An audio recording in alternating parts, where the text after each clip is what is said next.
I remember that evening so clearly, like a scene from a movie I've watched too many times. The kitchen smelled like cinnamon and sugar. My homemade pie was still warm, wrapped in foil with care.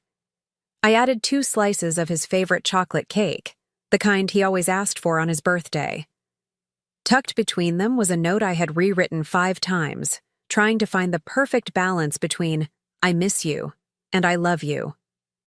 Daniel had been staying late at the office for weeks, and I told myself he was just stressed, overwhelmed. Still, something in me craved connection, or maybe I was chasing a version of us we hadn't been in a long time. I slipped on my coat, glanced in the mirror, and smiled. Not because I felt beautiful, but because I hoped this would make him smile. That was the point, really. I wasn't looking for grand gestures or apologies. I just wanted a small moment back, a shared bite of pie, a kiss on the cheek, a reminder that we still knew how to find each other in the mess. I got into the car with my heart tapping against my ribs like it knew something I didn't. The night was quiet, the streets nearly empty, and I imagined what he might say when he saw me. "You didn't have to do this," with that little grin that made everything feel all right. I pictured him leaning back in his chair, tired but grateful, pulling me into one of those long, safe hugs. I let my mind wander there, to the softness of it all. Because sometimes, when the heart aches, you wrap it in daydreams like a blanket. And that night, I was clinging to hope like it was all I had left. The office building looked different at night, colder somehow, all glass and silence. I parked in the visitor lot, grabbed the basket from the passenger seat, and took a deep breath before heading in. The night guard, a kind older man named Walter, gave me a familiar smile. "Bringing him a treat, huh?" he chuckled, holding the door open for me like he always did. I nodded, trying to play it cool, but my palms were sweating. "Just a little surprise," I said, hoping the crack in my voice wasn't as obvious as it felt. The elevator ride was quiet, just me and my thoughts echoing in that tiny space. I thought about how things used to be, how he'd bring me lunch when I was buried in deadlines, how we used to laugh in the car with the windows down and no destination. Somewhere along the way, life got heavy. Work, bills, routines. I kept wondering if love always had to grow quieter with time, or if maybe we'd just stopped listening. Tonight, I was trying to speak louder, with pie and cake and one small note. As I stepped into the hallway, the familiar hum of overhead lights buzzed softly above me. His office was near the end, that same door I used to wait outside of when we'd meet for dinner. I could almost hear his laugh, the way it used to be before the late nights became normal, and the kisses goodbye turned into distracted nods. I walked slowly, balancing the basket, heart thudding. I wanted to believe this would mean something, that he'd see it for what it was, not dessert, but an offering, a plea for us. I paused just outside his office door, adjusting the strap of my purse and smoothing my hair with one hand. My other hand held tight to the basket, like it was holding me together. I could hear the soft hum of his desk lamp, the faint clicking of a keyboard, maybe even his voice on a call. I smiled to myself. This was the moment, the surprise. I imagined him looking up, tired eyes softening when he saw me. "Jess," he'd say, surprised but touched. That's what I was chasing, that flicker of warmth we used to live inside. But instead of knocking, I stood there for a second longer. Something in me hesitated, a whisper I couldn't quite hear, a heaviness in the air I couldn't name. I adjusted the note inside the basket one last time, making sure it sat just right. It read, "You're still my favorite part of every day." I almost laughed at how cheesy it sounded now, how vulnerable it felt. But that was the thing about love, wasn't it? You had to be a little brave, a little foolish. I lifted my hand toward the doorknob, heart brimming with hope. And just as I reached for it, something made me freeze. A sound.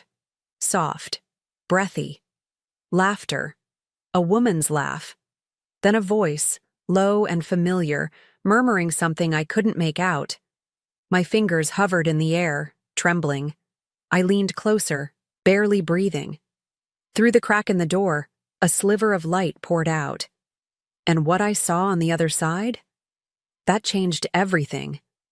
At first, my brain didn't register what I was seeing. It felt like I'd walked into the wrong scene, like my eyes had betrayed me. Or maybe I was dreaming. Daniel's back was turned to me, but I knew that silhouette like my own reflection. And the woman in his arms? Her laughter had stopped. Her head was tilted up toward him, lips parted in a way no wife should ever have to see. My hands, still holding the basket, went numb. Everything inside me went painfully, brutally quiet. I didn't scream. I didn't make a sound. The note I'd written, the pie I'd baked, the pieces of my heart, they all slipped from my fingers and hit the floor like broken glass. I watched from the hallway, frozen in place, as Olivia, his secretary, touched his face like she belonged there. And Daniel? He kissed her like it was the most natural thing in the world, like I didn't exist. I backed away one step, then another, as if retreating could somehow undo what I'd just seen. My chest burned, but I couldn't cry. Not yet. Rage had started bubbling up through the numbness, like fire under ice. I turned and walked out without saying a word, my footsteps slow and steady, as if I were afraid I might explode if I moved too fast. Walter, the guard, smiled again when I passed by.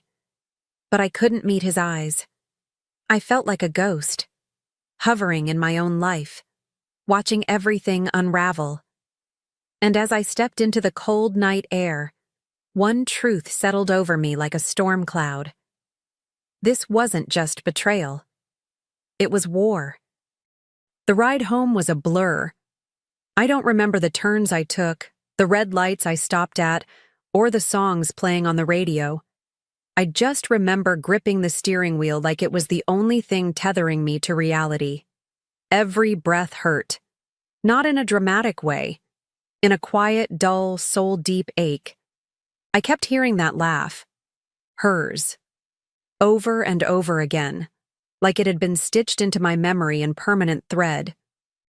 I thought of all the nights he'd texted, "Working late, babe," and how easily I'd believed him. When I got home, the silence swallowed me whole. The lights were still on from when I left, my half-drunk tea sitting cold on the counter. The house looked the same, but nothing felt familiar anymore. I sank into the couch, coat still on, shoes still wet from the pavement. That's when the tears finally came. Hot, bitter, relentless. Not because he cheated, but because I had loved him so fully. So blindly. And I realized then that he had walked away from something real for, what? A thrill? An ego stroke?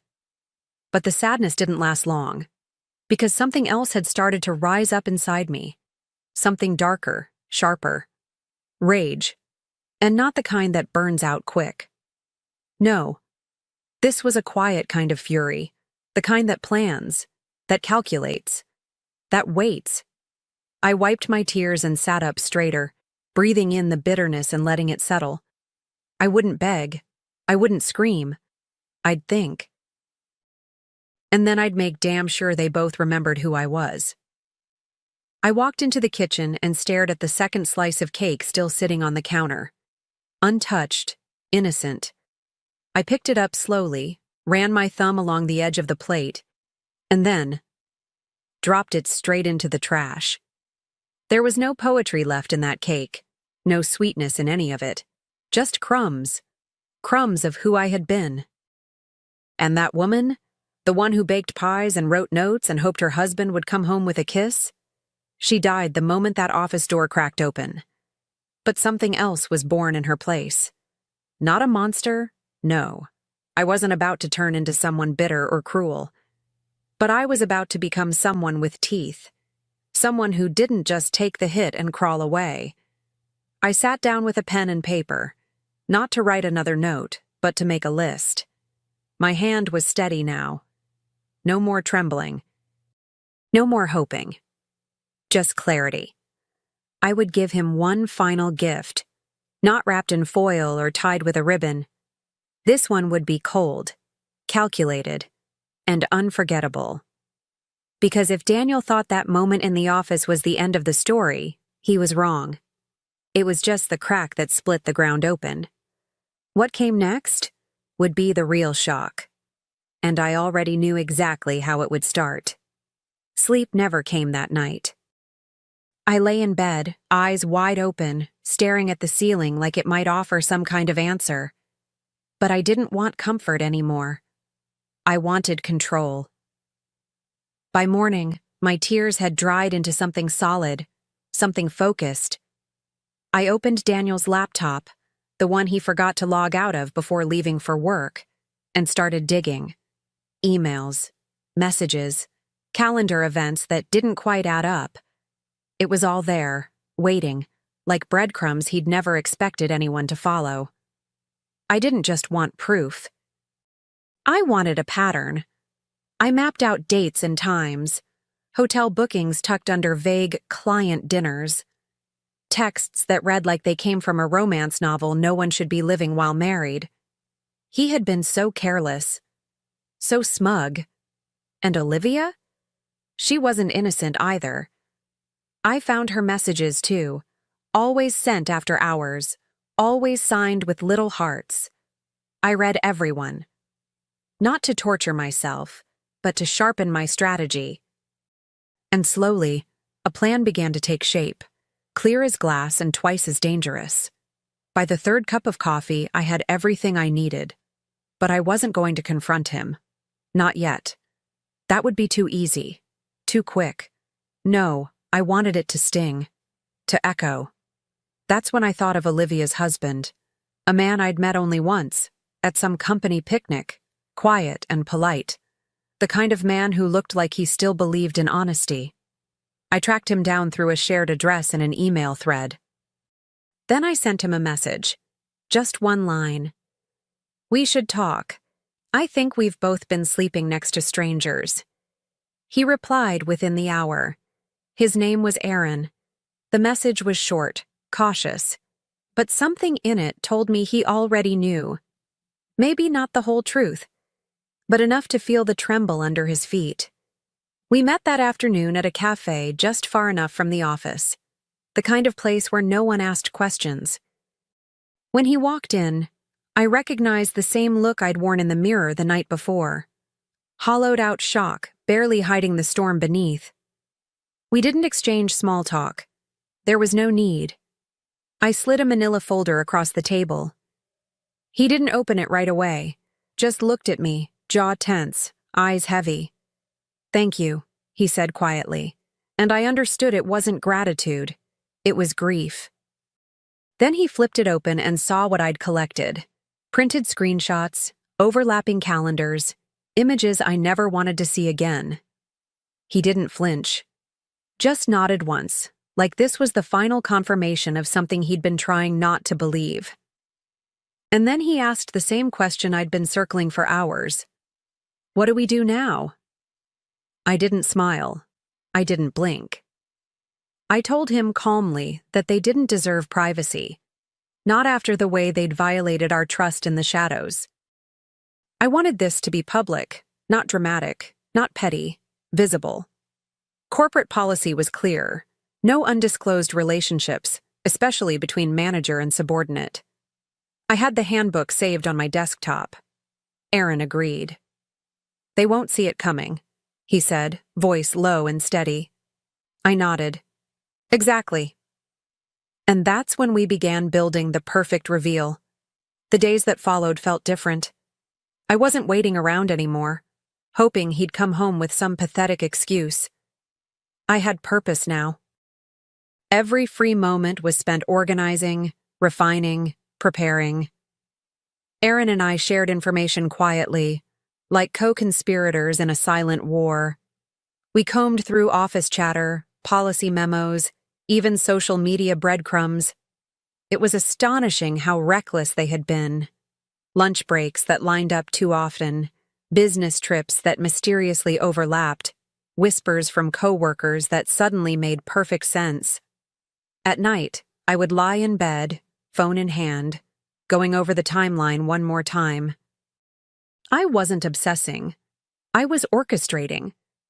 And in those hours, I started to feel something I hadn't felt in a long time. Power. Not the loud, ego-driven kind. This was quieter, cleaner. I wasn't broken anymore.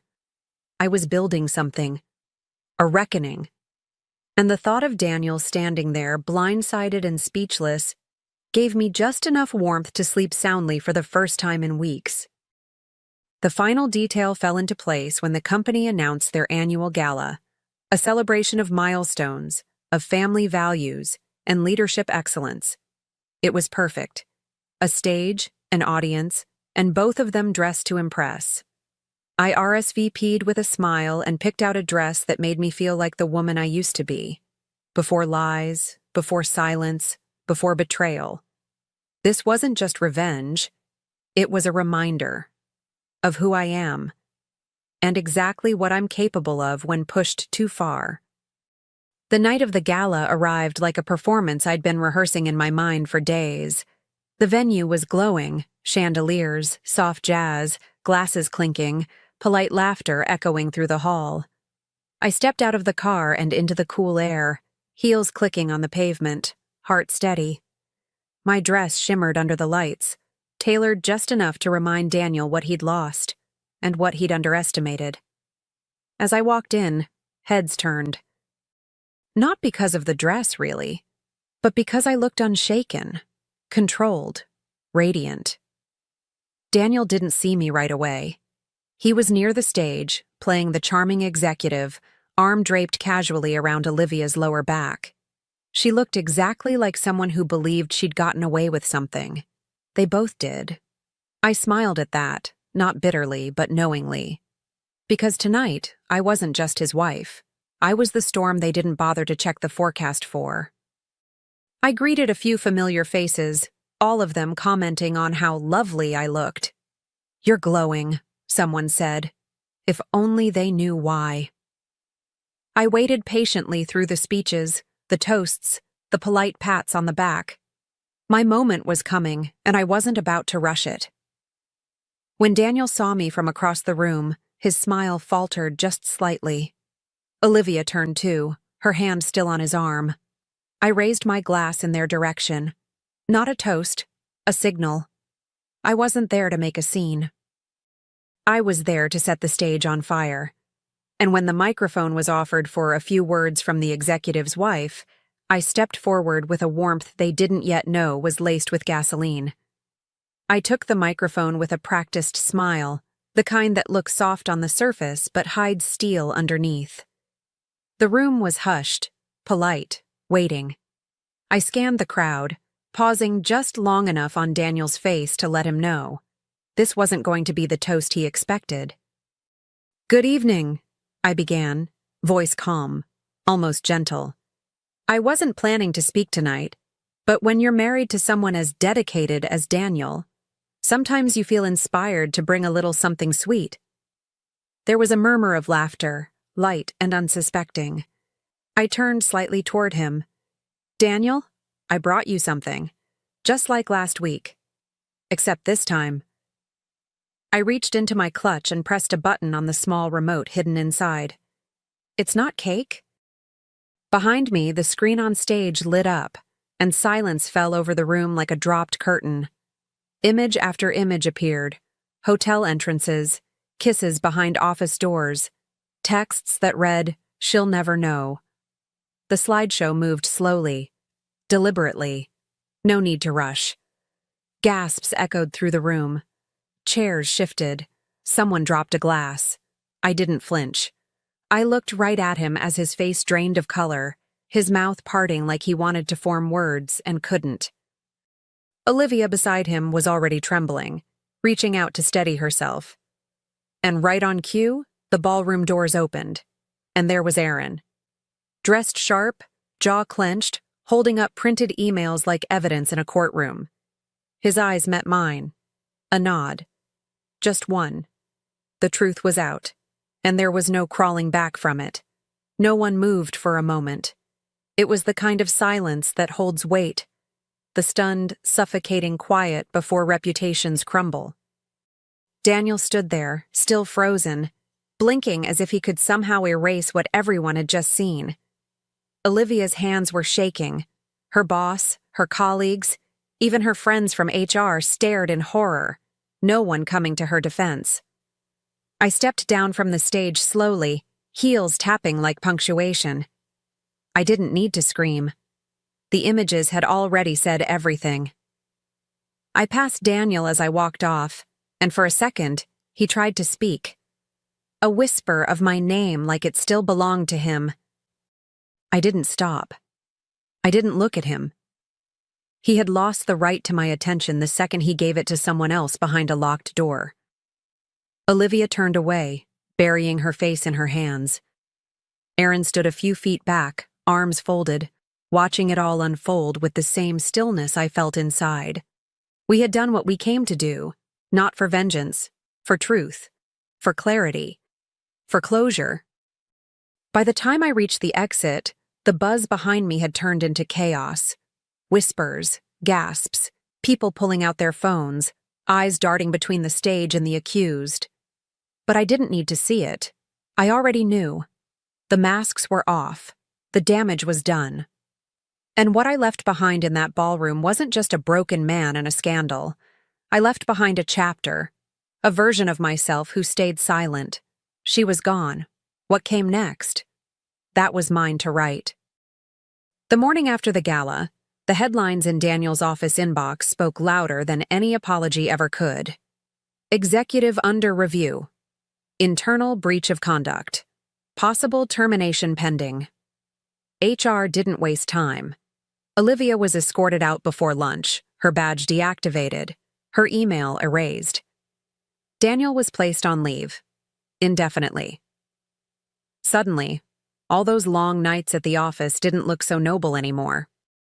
The same people who once admired him now avoided his gaze in the hallways, as if betrayal might be contagious. I watched it all unfold from a distance, not with bitterness, but with a strange calm. I wasn't proud of what happened. But I wasn't ashamed of it either. He made choices. I simply removed the curtain. The whispers didn't scare me. The judgment didn't touch me. If anything, there was a quiet strength in the way I carried myself through it. Not as a woman scorned, but as a woman done being dismissed. I filed for divorce the next day. No screaming, no theatrics, just signatures and silence. Daniel tried to call. Once. Twice. I let it ring. Then I blocked the number. I had nothing left to say to a man who only listened when the whole room was watching. I didn't need closure. I had truth. And with that truth came freedom. Legal counsel took care of the rest. What I was owed, I claimed. The house, the car, the accounts he never thought I'd touch. I didn't take it out of spite. I took it because I deserved it, because he forgot who I was. And I just reminded him.